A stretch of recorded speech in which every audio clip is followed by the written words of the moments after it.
Good morning. Assalamu alaikum wa rahmatullahi wa barakatuh. Bismillah walhamdulillah wa salatu wa salam ala rasulillah. These speak was upon the Prophet Muhammad sallallahu alayhi wasallam and his companions.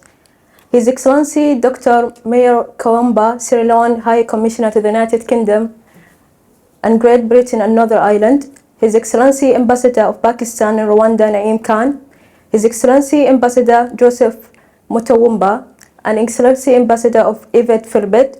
Honorable Naeem Ali, Ambassador of Champions Inclusivity, Ambassador and President of OPPRC, Abdullah Fallati, Dr. Kumba, Founder and President of Emirates Asset, Yawakawama Shakwata, Country Director Zimbabwe, Akichi Agbogba, the billionaire of the Brain Re-Engineer Initiative, Dr. Saglal, Visionary Leader and Strategy, Technology and Global Transformation, and to our dear professors, doctors, member of OPPRC, distinguished delegates and representative of the national and international organization. At OPPRC, we believe that change starts with vision and vision starts with action.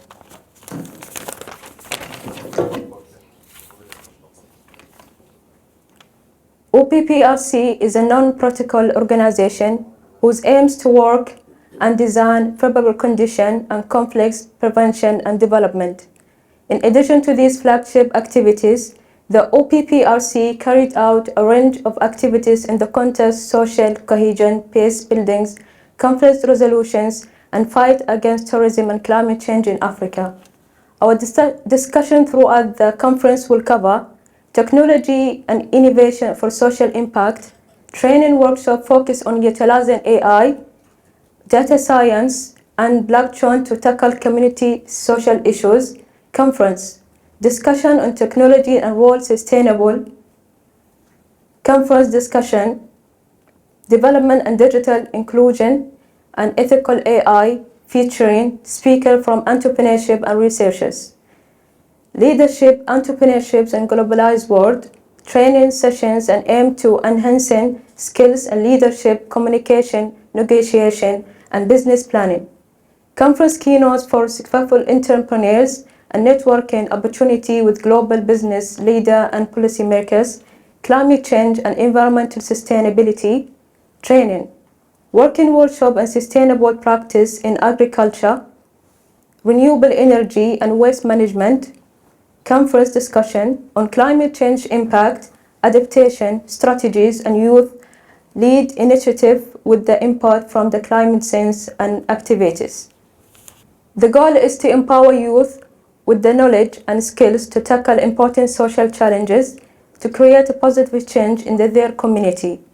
Ladies and gentlemen, again, delegate guests, we're starting today with an opening speech followed by panels with the coffee break between them. We are truly grateful for your presence and participation, and we look forward to the insight to this idea will emerge from this event. Thank you. Our first presentation is going to be with our president for the OPPRC, Dr. Abdullah Fallati. Please come onto stage.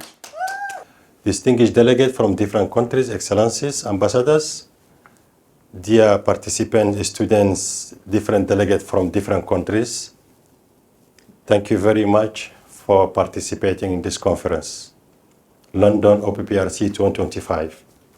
Our conference is based in different topics, and my part is to deal with the report of the OPPRC 2024. What we have done during all this year in 2024. Today, we'd like to explain few important objectives and mission and achievements of the OPPRC in 2024. We've done a lot of things during the year of establishment of the OPPRC since 2011. We started the OPPRC with the breath, with the brain of the youth, African youth that have knowledge to build the trust of Africa to make Africa a better place. We are in total over almost 16 people from different countries that we put our effort together to initiate the OPPRC in Africa to help the African and to rebuild the new African youth with the new ideas to deal with the development, with the empowerment of women and men as well. For the last 5 years, we get a lot of the issues across Africa. We deal with the different cases, for example, the Dialogue National Inclusive of Chad, and we deal with different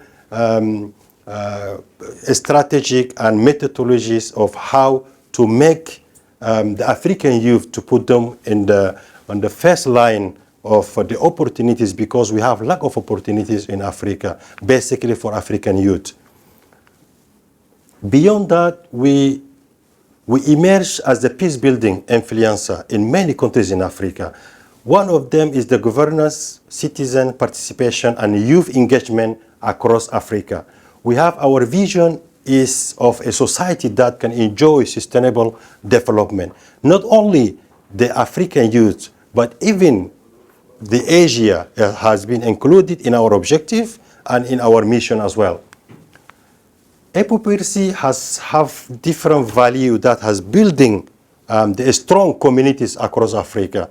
One of them is the initiative of the Africasia. Africasia is the initiative that has been initiated last year in Kigali, in Rwanda, under the leadership of Ambassador Khan, the ambassador of Pakistan.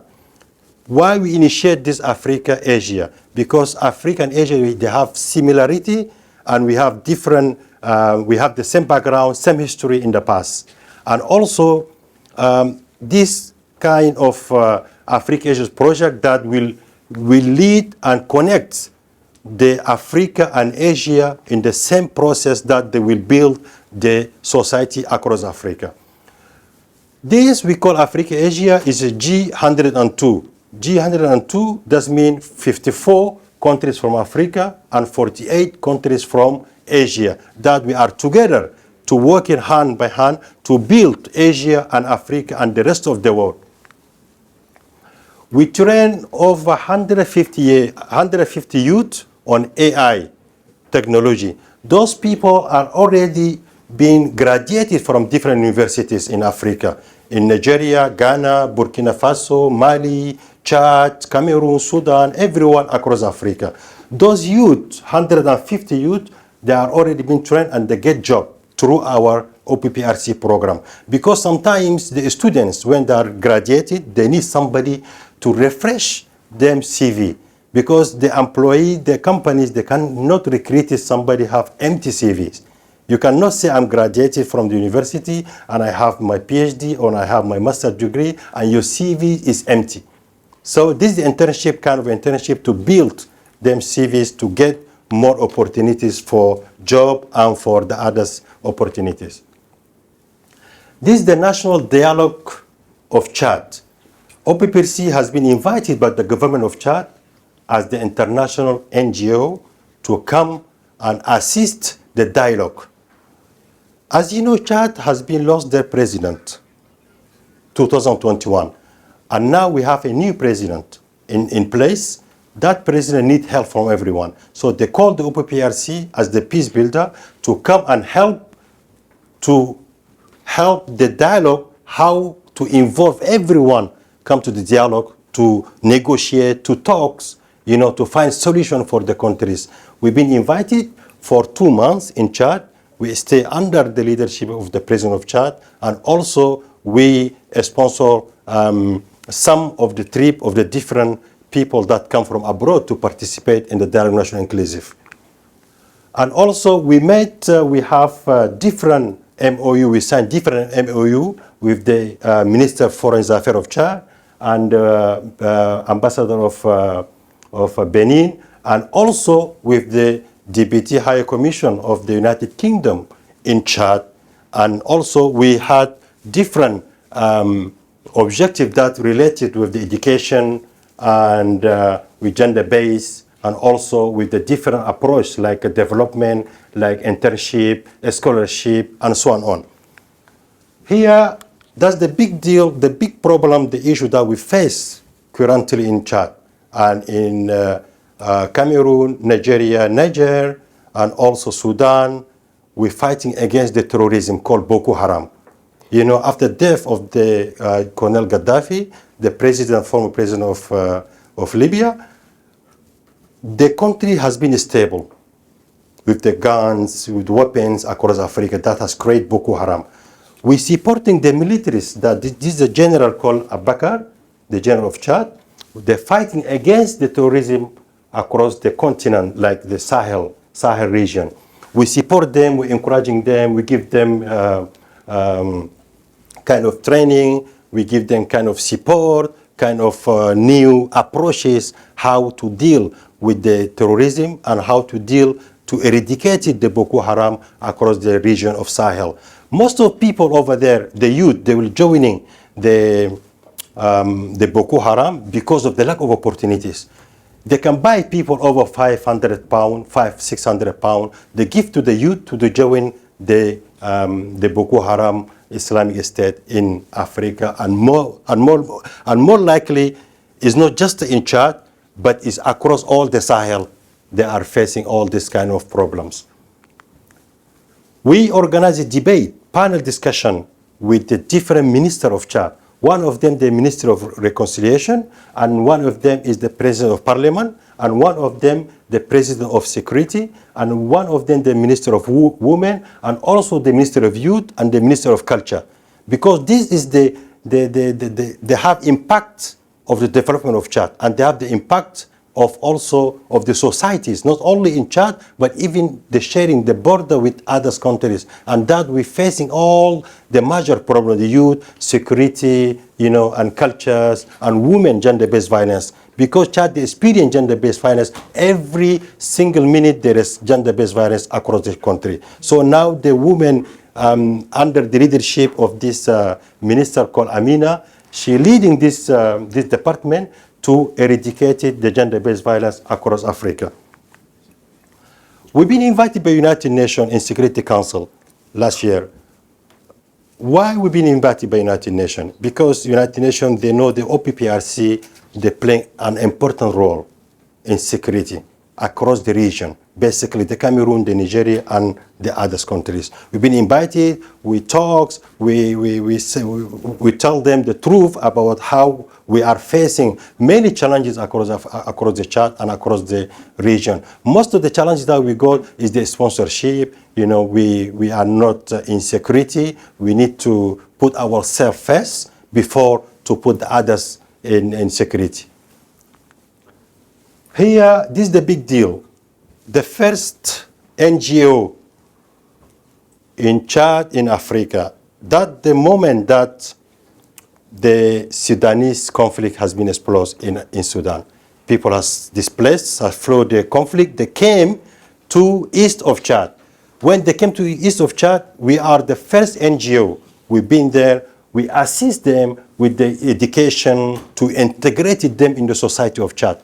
Because those people need help. Those people seeking, even there is pregnant women, there is also, there are children lost their families. They're expecting a lot from the international communities, and they're expecting a lot, not only from Chad, but the support from all the African youth across Africa. And also, those people, the youth, you see them almost 20 people, they lost their parents. They don't have mothers, no father. They don't have brothers. They don't have sisters. They end up in the street.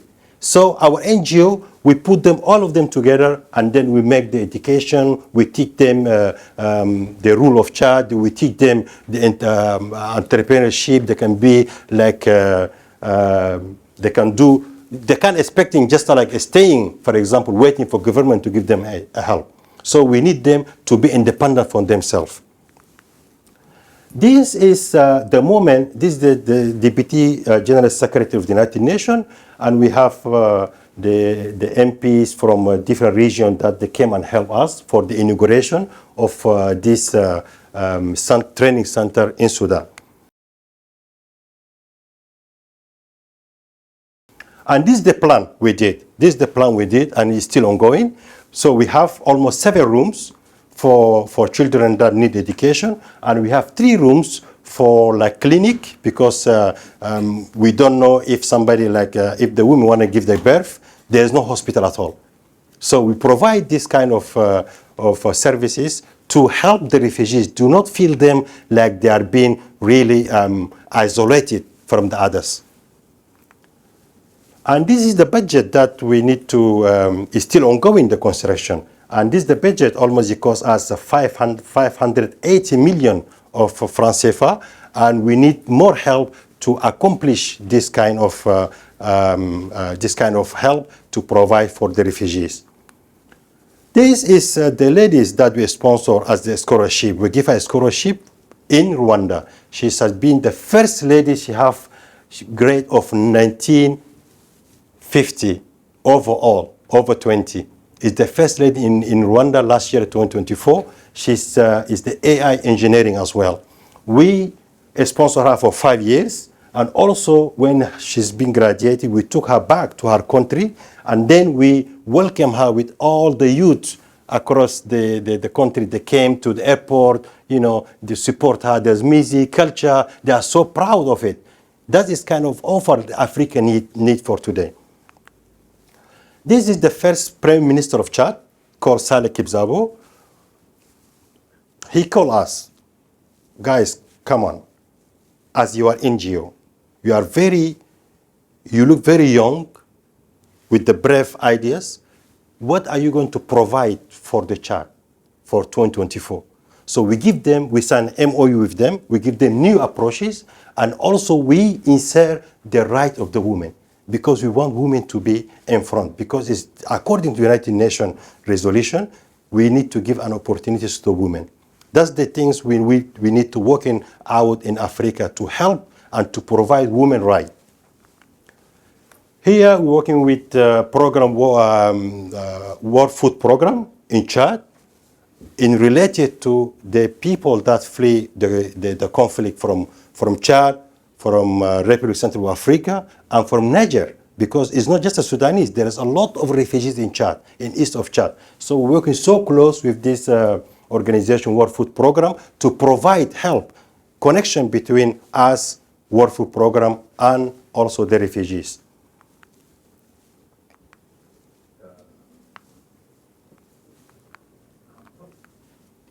Here, this is the big challenge in the rural zone of Chad. This is the city called Adre and Opprc. Those cities, the women facing a lot of gender-based violence. Why they are facing it? Some women cannot explain themselves. They cannot explain what happened to them. Because why? One thing is the feeling so shame when women experience gender-based violence. We assist them psychologically, and if you want to talk, you can talk to us. Talk to us. And we can sort it, even medical issues. Some people become pregnant and they don't know who is the father because she's experienced the violence, sexual violence. And those kind of people need somebody to look after them. To look after them in the sense that to give them the priority and to listen to them and assist them even in health, financial crisis, and so on. So we had meeting with all the youngest people from this zone, rural zone, to explain to them, those are your sisters. Women, something we can treat as with the diamond. You know, we cannot treat women as just a woman. Women, she can be sister, she can be mother, and she can be even wife. So you need to respect women, not only for Chad. This message is for rest of Africa. We nominated almost 17 ambassadors over there. Why we nominated them? Because we would like to give them power to feel involved of tackling gender-based violence in that region. That's our objective. This is the people that holding the power in that zone. So we told them, you are the responsible of those people. When you are responsible for those people, you need to look after them. Because we don't want to hear the gender-based violence, and we don't want to hear the racist things, we don't want to hear many other problems in that region. So you take your responsibility. We train them for 5 days, how to monitoring, how to assist people, and how to keep data, confidentiality, and so on. And this is the big prize of peace in Rwanda. This is the big challenge we organize in Rwanda under the leadership of our best president of Africa, Paul Kagame.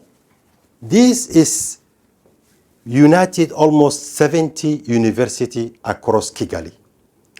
They are being debated, presentation, and essay writings, and many things for 1 week to select the best peace ambassador of 2024.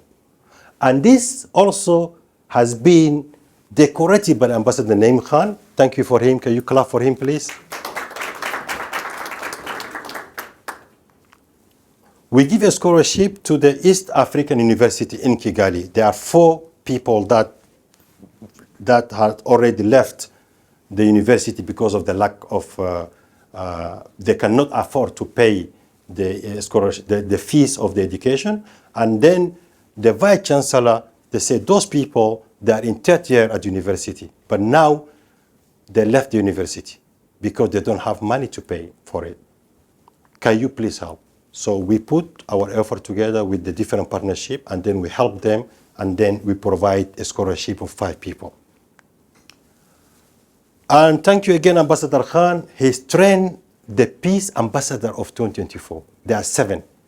He invited them at his office, and he offered them internship program.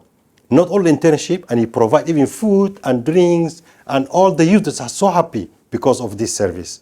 And we are really thank you, Ambassador Khan, for all your help, for all your time you put with us. He traveled from Rwanda, he came to participate in this conference. Thank you very much. And this is the Youth Connect. Youth Connect, and everyone, you have familiar with the Youth Connect. This initiative of the Paul Kagame, Excellency Paul Kagame, that is united all African youth every year. So we are partnered with them, and we play an important role of the succeed of these activities called African Youth Connect. And this we've been invited last year also in Dar es Salaam with the program called FALAS for the Federation of the Law Students in Africa. And we've been with the Excellency Ambassador also in Tanzania, Dar es Salaam. And here we have training for the international student in Rwanda. Because when people come to the country, must understanding that the country have rules, the country have culture, the country have some integration. You should be integrated in this country before to do any things illegally. So that's why we invited all the international students to come and discuss their issues, and you have to follow the rule of the country of Rwanda, because Rwanda is beautiful, everyone knows. We don't want people coming from somewhere and destroy the image and destroy the development of Rwanda because he came from outside of Rwanda. And at the end, the first summit of Africa-Asia program. This Africa-Asia called G102. G102, that means 48 countries from Asia and 54 countries from Africa. This is something related to education, cultural development, trade, and many other objectives. Ambassador Khan will go through this for more details. This is the peace debate conference we had at the University of Kigali, because we want the youth to understand after the genocide of 1994 in Rwanda, some people has not born at that time. So why we want people to hear the truth from the people that are experienced this kind of genocide. We invited some people. This gentleman with the blue T-shirt, his experience very tough moment in genocide 1994. He explained, I was crying, and he said, somebody came and shoot my father, shoot my mother, and he shoot my sister, and the sister was pregnant. He shoot her, and he took the baby out, and he killed the baby. And those kind of people, we need to hear from them. And when the guy was being arrested, and this gentleman, he went to the court, and he's forgive him. And he's forgive him. Because conflict resolution, we need forgiveness. You need to forgive. Forget the past, and then deal with the present. That's why we call conflict resolution. Thank you very much for your time. This is the OPPRC for Africa is OPPRC for Africans, and OPPRC will make Africa a better place, a place of harmonies, happiness, prosperity, love, and opportunities for all African youth. Thank you very much.